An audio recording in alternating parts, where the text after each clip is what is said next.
everybody! Welcome to our Kombucha 101 workshop.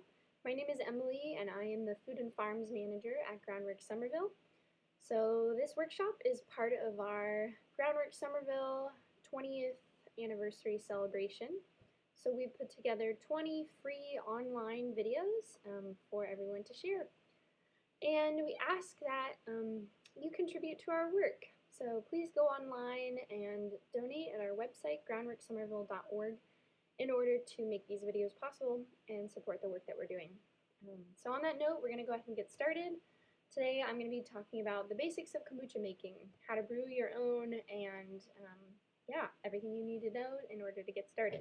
So first, I'll just say that I would still consider myself a beginner. I've been brewing kombucha for just a few years, so if you are looking for more resources and advice, I would look, there's a really great book that I have I'll be referring to, The Big Book of Kombucha, written by Hannah Crum and Alex Ligori. And they also have a website called Kombucha Camp with a K, and have a lot of really great resources, so definitely check that out. So what is kombucha? At the very simplest, it is a fermented tea. So essentially, this is a sweet tea base with a SCOBY at the top. It's kind of tricky to see here, but I'll show you up close later. So that SCOBY stands for a symbiotic culture of bacteria and yeast. And essentially, that is where that bacteria and yeast is breaking down the sugars and converting it into carbon dioxide, and that is the fermentation process. So we eat a lot of fermented foods, pickles, kimchi, tempeh. Fermented foods are really good for you. Some of the benefits of kombucha specifically, it promotes healthy bacteria in your gut, so good bacteria. Everyone needs good bacteria. If you hear like probiotics, all that kind of thing, it's just really good for a healthy digestive system. It rebalances homeostasis in your body, supports a healthy liver function, boosts your metabolism, improves energy, reduces blood pressure, relieves headaches and migraines, and so many other benefits. So I would definitely recommend, if you are new to kombucha and you've never had it before, you're trying it for the first time on your own, I would say it's definitely a learning curve. Don't give up the first time. Takes a little bit of experimentation to figure out what works well, what works for you. If you have not really had it before, I would recommend just drinking a little bit of it at a time until your body gets used to it. And yeah, have fun with it. So I'm going to kind of talk a little bit more about what the SCOBY is, and then we're going to go right into making our own kombucha. So the SCOBY, I'm going to show a few pictures here. Like I said, that is where all the action is happening. And the SCOBY is, I'll show you a few pictures. It can look a lot of there's a lot of variety with SCOBYs. So you want your SCOBY to be like a 1/4 to a 1/2 inch thick. It's going to be a white to a tannish color. You want to have these yeast strands present. You'll see them kind of like hanging down from the main top of the SCOBY. And every time you brew a new batch of kombucha, you'll see your SCOBY is going to replicate, and it'll make like basically another SCOBY, another one of itself. And you can leave that in the jar, or you can separate it out and use that to start a new batch. It's pretty cool. So I'll just show you one other picture. This is a little bit of what SCOBY would look like in a jar. Again, there's a range of SCOBYs. So one of the big concerns that people have with brewing kombucha is, am I going to get sick from it? Is it safe? And what I would say is, yes, it is safe. The one thing you need to watch out for is mold, and mold is really easy to detect. So just like you would see mold on cheese or bread, and you would be like, gross, not eating that, just toss out that SCOBY. If you see a blue or black spot on your SCOBY, or if you see any white fuzz. If anything looks like, this looks questionable, just toss it out. Dump out the whole starter liquid and just start over. And yeah, when in doubt, throw it out. So there's really nothing to worry about. I would say that in many years of brewing kombucha, I think I've had to toss maybe like 2 scobies, so it really has not happened very often for me.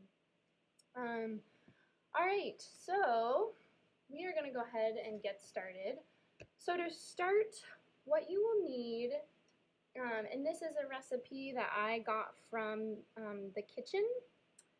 So, and also Kombucha Camp has a lot of great recipes. You're going to start with a half a cup of sugar, and I would use white granulated sugar.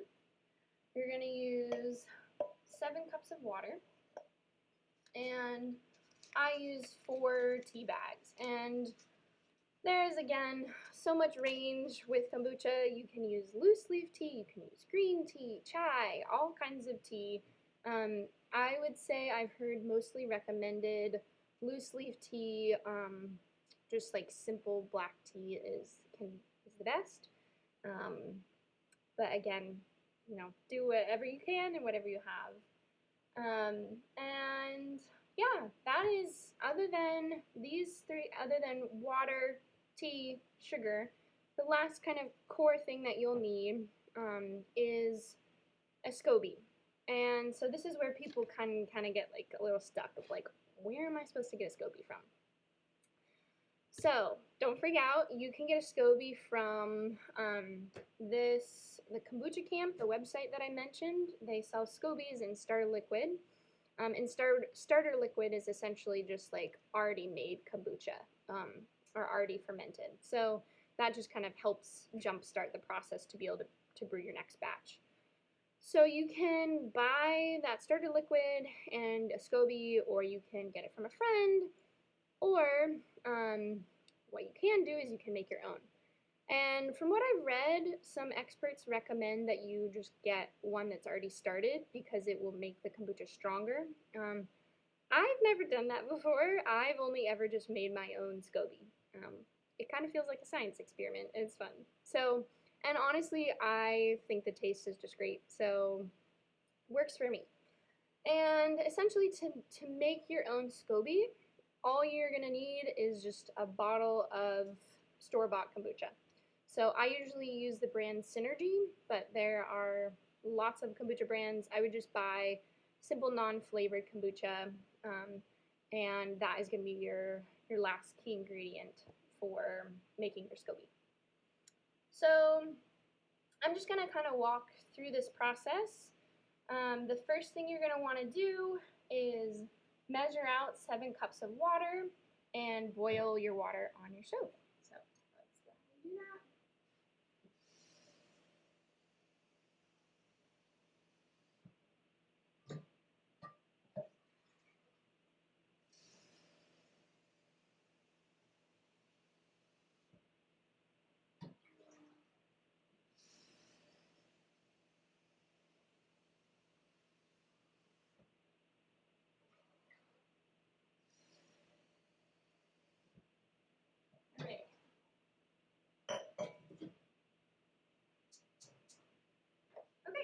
So we have that water boiling, and the next steps are essentially like you're making sweet tea. Once the water is boiled, you're going to put in your 4 black tea bags, and then you're going to stir in your half a cup of sugar. And then essentially you're just going to let that sweet tea, because that's all it is at that point, you're just going to set it aside. I usually leave it covered overnight. You're going to want to let it cool to room temperature.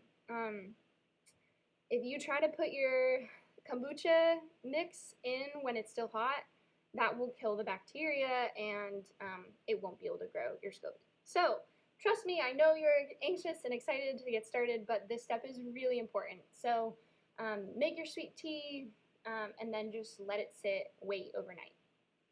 So after that step, after you already have your pre-made sweet tea, the next thing you're going to do is just take a cup of your starter kombucha, or you'll take your bought SCOBY and a cup of starter liquid, either one, and you're going to add that into the sweet tea mix.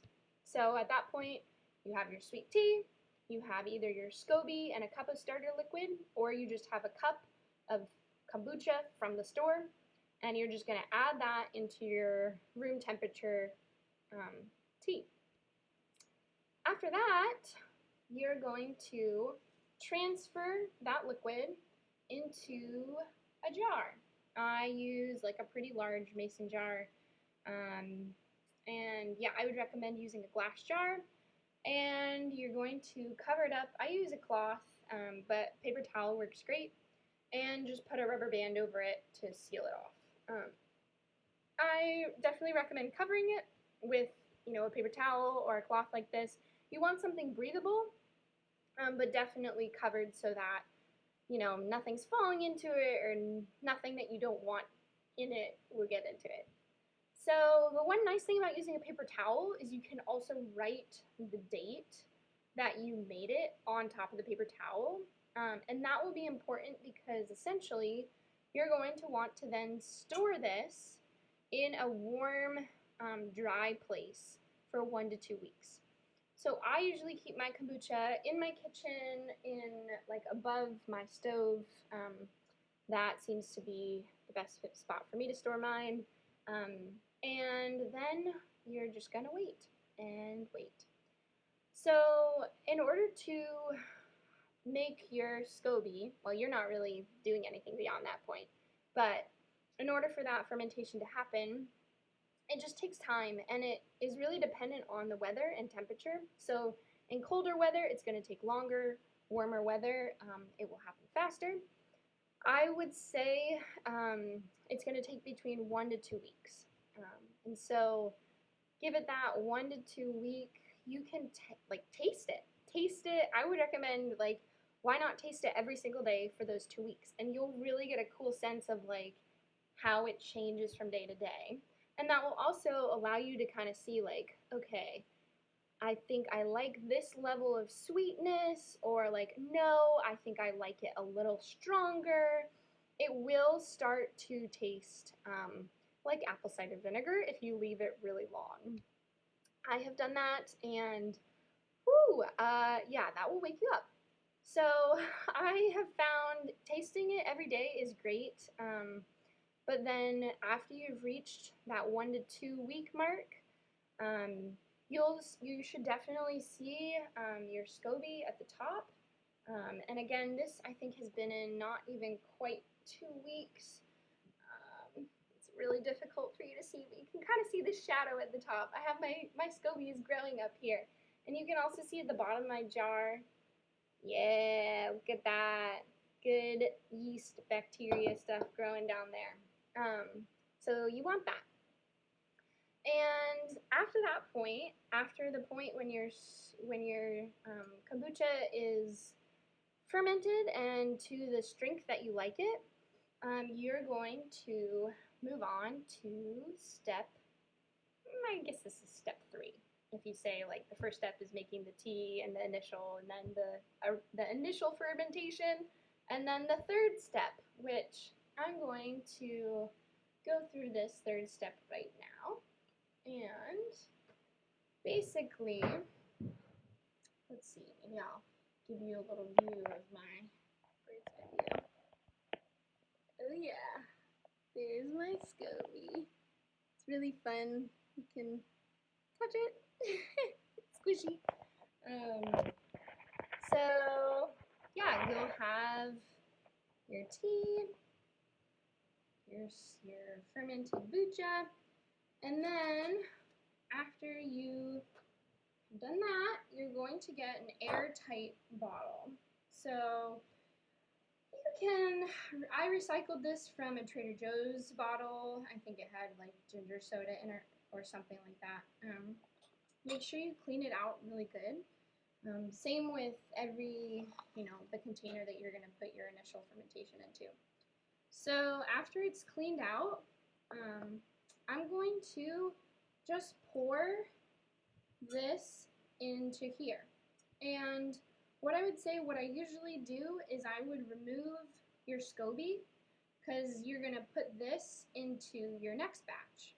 So when you brew it all over again, starting back at step 1, you're going to take out this SCOBY and a cup of this liquid to be able to save it for the next batch. So let's go ahead and do that.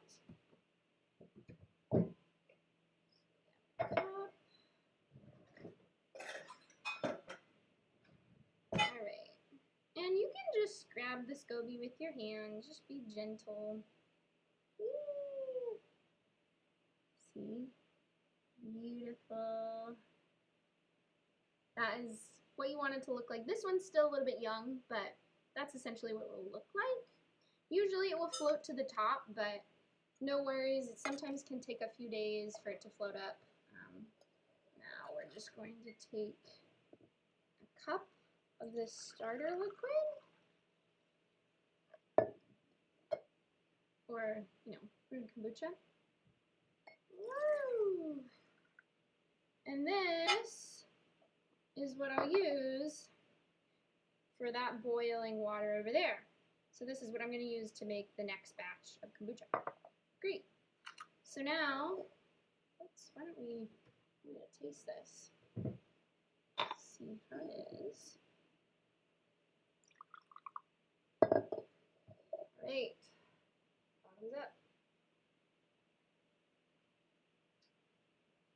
Oh yes, that's good. It's like, it's not quite at the apple cider point, which is good because I don't like it that strong. It's like a perfect level of like sweet and tangy.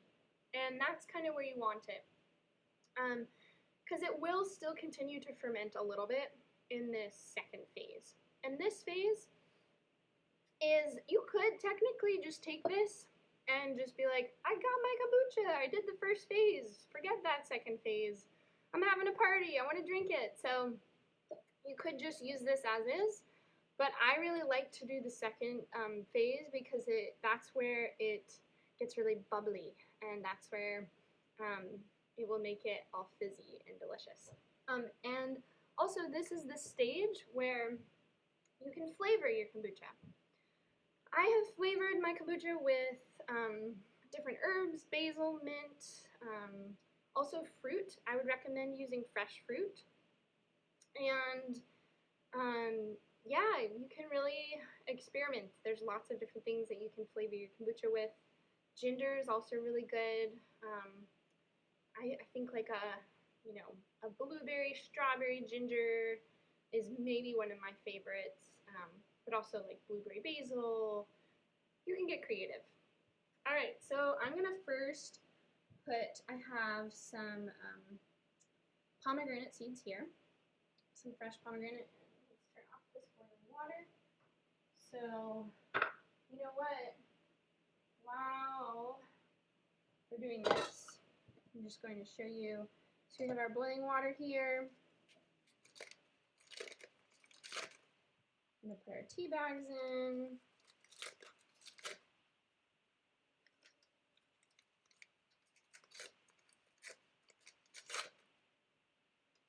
Great. And our sugar. Now you can stir this around to mix in all of that sugar. Great. And now I'm going to leave this covered and just let it sit overnight. And then after that has cooled overnight, then we'll mix in this, which this for you is just going to be either, the SCOBY and starter liquid that you bought, or it will be your cup of just store-bought kombucha. And the cool thing is, with the cup of store-bought kombucha, you don't even need a SCOBY because it has so much bacteria in it that it will create that SCOBY. So that is for the next batch. Now let's finish over here. So we were just about to pour this pomegranate seeds into this jar. I've actually never tried pomegranate before, so I'm really excited. Alright, so once you have your pomegranates in, the next step is, let's see if I can do this without making a mess. We're going to pour in our kombucha.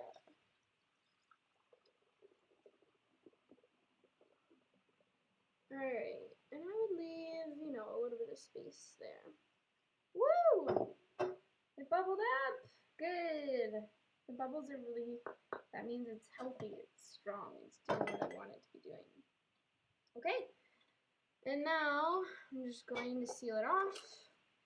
And we have our fruit-flavored kombucha that is moving on to phase 2. So at this point, now that it's sealed, I'm going to put this back in that cabinet. This does not go in the fridge at this point. Just put it back in a dry, warm environment. And you're going to leave it for about the same amount of time, for about 1 to 2 weeks. And that's, again, how it's going to build all that fizziness, and that is also when it will start to be that really delicious flavored fruit or herb, whatever combinations you want to do. I think we are going to wrap up there. If you want to learn more or have other questions, feel free to go online to that Kombucha Camp resource. There's also just a plethora of information about kombucha. One thing I would recommend is I would not buy a dehydrated SCOBY. Don't do it. I have just heard that it really just doesn't work out. So that is one thing to avoid.